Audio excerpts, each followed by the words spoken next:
Ringkasan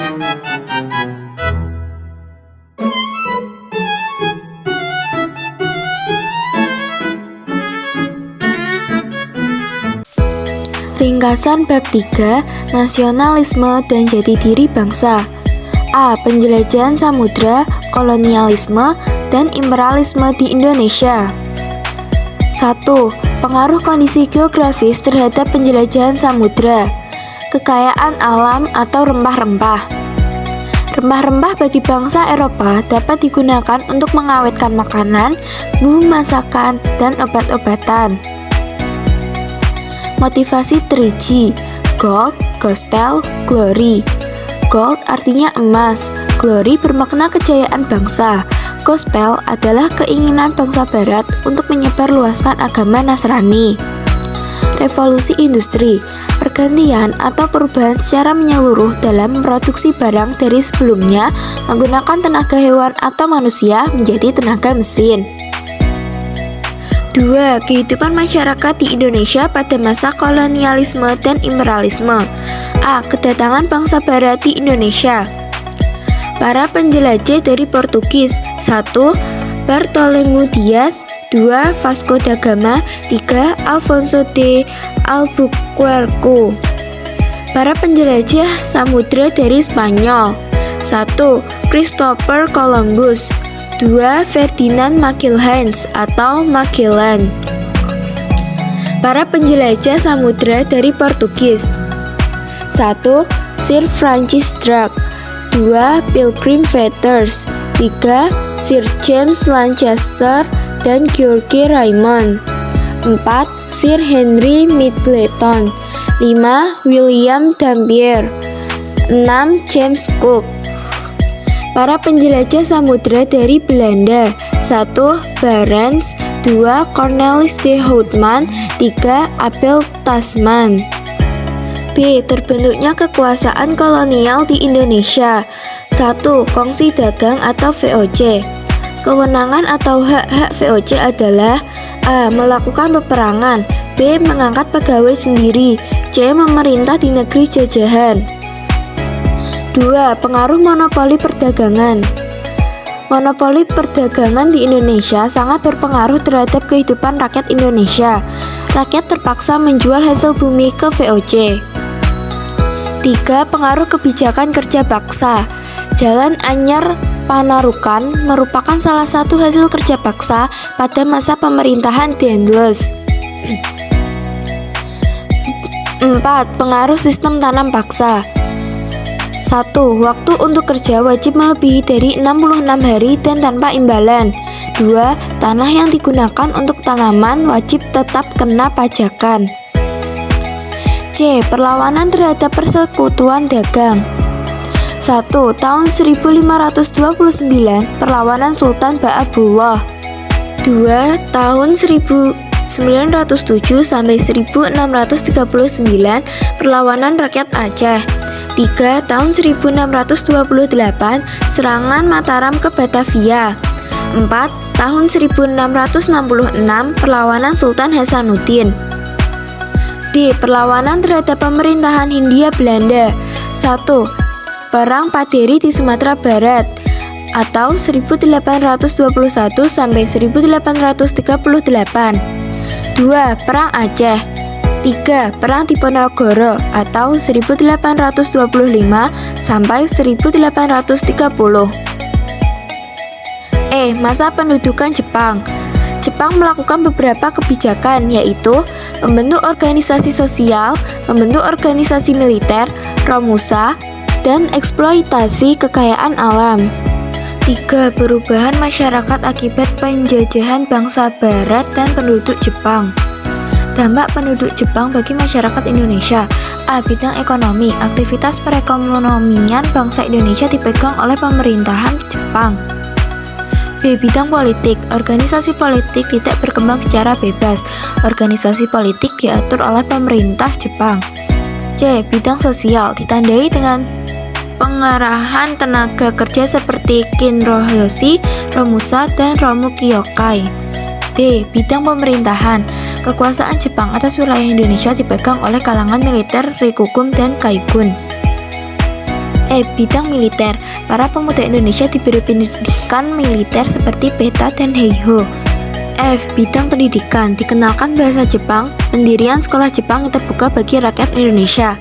Pergerakan kebangsaan menuju kemerdekaan. 1. Perkembangan organisasi pergerakan di Indonesia pada masa penjajahan. Faktor penyebab pergerakan nasional. Pergerakan nasional menjadi wujud protes atau penindasan kaum kolonial kepada rakyat di Indonesia. Organisasi pergerakan nasional. 1. Masa kebangkitan 1908 sampai 1920. 2. Masa radikal atau non-koperasi 1920 sampai 1930. 3. Masa moderat atau koperasi 1930 sampai 1942.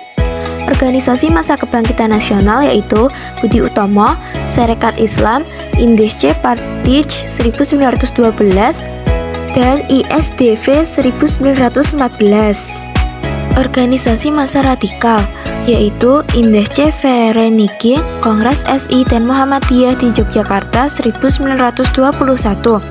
PKI sebagai jelmaan dari ISDV 1920, PNI 4 Juli 1927, dan Trikoro Darmo. Masa moderat. 1. Taman Siswa 3 Juli 1922. 2. Sekolah Sarekat Islam. 3. Perguruan Rakyat 1928. C. Pergerakan pada zaman pendudukan Jepang. 1. Manfaatkan organisasi bentukan Jepang. Tokoh-tokohnya adalah Soekarno, Muhammad Hatta, Ki Hajar Dewantara, dan Kiai Haji Mas Mansur. 2. Gerakan bawah tanah. Tokoh-tokohnya adalah Sultan Syahrir, Ahmad Subarjo, Sukarni, Amaramis, Wikana, Khairul Saleh, dan Amir Syarifuddin. 3. Perlawanan bersenjata. 1. Perlawanan rakyat Aceh. 2. Perlawanan Singaparna Jawa Barat. 3. Perlawanan Indramayu Jawa Barat. 4. Perlawanan Peta di Blitar Jawa Timur. 2. Proses pelaksanaan kemerdekaan Indonesia. Persiapan kemerdekaan Indonesia. 1. Pembentukan Badan Penyeliti Usaha Persiapan Kemerdekaan Indonesia atau BPUPKI. Undang-Undang Dasar Negara Indonesia. Sidang pertama 29 Mei 1945 sampai 1 Juni 1945.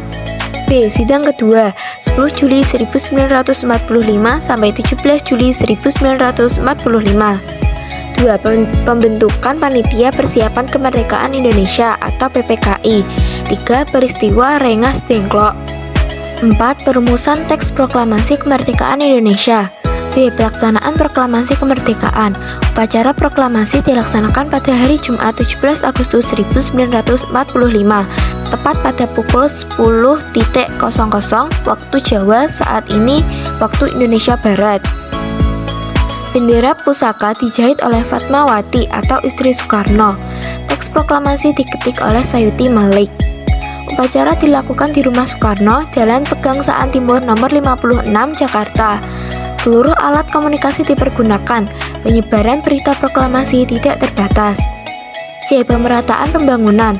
Upaya untuk memastikan bahwa hasil pembangunan dapat dirasakan oleh seluruh lapisan masyarakat secara adil, baik di wilayah perkotaan maupun pedesaan. 1. Kondisi geografis dan pemerataan pembangunan. Kondisi geografis mencakup 1. Pulau-pulau besar dan kecil. 2. Keanekaragaman ekosistem. 3. Keragaman aksesibilitas. Ketimpangan ekonomi menjadi salah satu isu utama yang dihadapi Indonesia. Beberapa tantangan utama meliputi distribusi penduduk yang tidak merata, perbedaan akses infrastruktur, kesenjangan pendapat. Untuk mengatasinya, pemerintah telah mengambil langkah strategis yaitu pembangunan infrastruktur terpadu di daerah terpencil, memberikan alokasi anggaran langsung kepada desa untuk pembangunan, peningkatan sumber daya manusia atau SDM, pengembangan wilayah timur Indonesia. 2. Lembaga keuangan untuk kesejahteraan rakyat. Badan usaha yang mengumpulkan aset dalam bentuk dana dari masyarakat. Lembaga keuangan bank. 1. Pengertian bank. Bank adalah badan usaha yang menghimpun dana dari masyarakat dalam bentuk simpanan dan menyalurkannya kepada masyarakat dengan tujuan meningkatkan taraf hidup rakyat. 2. Pemanfaatan produk perbankan. Manfaatan perbankan dalam kehidupan perekonomian, perdagangan, dan keuangan. 3. Jasa-jasa perbankan. A. Transfer uang. B. Melakukan inkasa atau penagihan. C. Menerbitkan kredit card. D. Traveler's check. E. Jasa pembayaran. F. Clearing. B. Lembaga keuangan bukan bank, yaitu badan usaha yang melakukan kegiatan dalam bidang keuangan secara langsung atau tidak langsung, menghimpun dana dari masyarakat dan menyalurkannya kembali pada masyarakat. Beberapa lembaga keuangan bukan bank yaitu pembiayaan, asuransi, koperasi, dan perusahaan umum pengadaian. C. Manfaat lembaga keuangan. Lembaga keuangan menyediakan jasa sebagai perantara antara pemilik modal dan pasar utang yang bertanggung jawab dalam penyaluran dana dari investor kepada perusahaan yang membutuhkan dana tersebut. D. Konflik dan integrasi. 1. Terjadinya konflik sosial. A. Pengertian konflik. Konflik pada umumnya merupakan suatu gejala sosial yang sering muncul dalam kehidupan bermasyarakat. B. Bentuk-bentuk konflik. 1. Konflik pribadi, yaitu seseorang yang mengalami ketegangan atau pertentangan antara dua atau lebih kepentingan. 2. Konflik sosial, yaitu konflik yang muncul akibat perbedaan ras atau etnis. 3. Konflik politik, yaitu perbedaan pandangan, kepentingan atau tujuan di dalam ranah politik.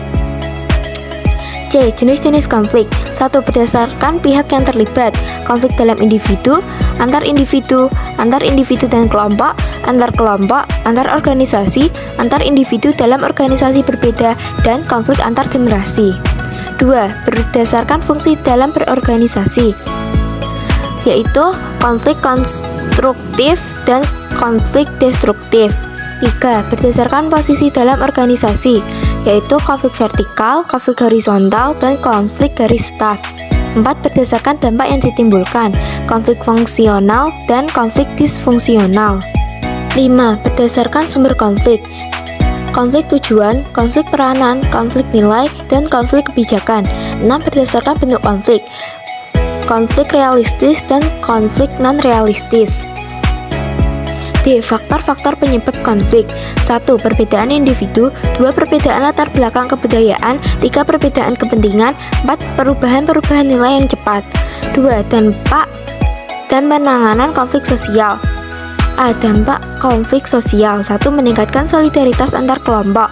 2. Retaknya hubungan antar individu atau kelompok. 3. Terjadinya perubahan kepribadian para individu. 4. Rusaknya harta benda dan bahkan hilangnya nyawa manusia. 5. Terjadinya akomodasi. B. Penanganan konflik sosial. 1. Menghindar. 2. Memaksakan kehendak. 3. Menyesuaikan keinginan orang lain. 4. Tawar-menawar. 5. Kolaborasi. 3. Cara mewujudkan integrasi sosial.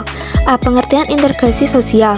Pengembangan masyarakat di mana segenap kelompok ras dan etnis mampu berperan bersama-sama dalam kehidupan budaya dan ekonomi. Bentuk-bentuk integrasi sosial, yaitu integrasi keluarga, kekerabatan, asosiasi, masyarakat, suku bangsa, dan bangsa. B. Syarat terjadinya integrasi sosial. 1. Saling mengisi kebutuhan-kebutuhan. 2. Kesepakatan atau konsensus bersama. 3. Berlaku cukup lama. C. Faktor yang mengaruhi cepat atau lambatnya proses integrasi. 1. Homogenitas kelompok. 2. Besar kecilnya kelompok. 3. Mobilitas geografis. 4. Efektivitas komunikasi. D. Bentuk-bentuk integrasi sosial. 1. Integrasi normatif. 2. Integrasi fungsional. 3. Integrasi korsif. E. Proses integrasi sosial. 1. Asimilasi, yaitu bertemunya dua kebudayaan atau lebih yang saling memengaruhi sehingga memunculkan kebudayaan baru dengan meninggalkan sifat asli tiap-tiap kebudayaan. 2. Akulturasi, yaitu apabila kelompok sosial dengan kebudayaan tertentu dihadapkan pada kebudayaan asing atau baru, sehingga kebudayaan itu diserap atau diterima dan diolah dalam kebudayaan sendiri tanpa meninggalkan sifat asli kebudayaan penerima. F. Faktor-faktor pendorong integrasi sosial. 1. Toleransi terhadap kebudayaan yang berbeda. 2. Sikap terbuka dari golongan yang berkuasa. 3. Kesamaan dalam unsur-unsur kebudayaan.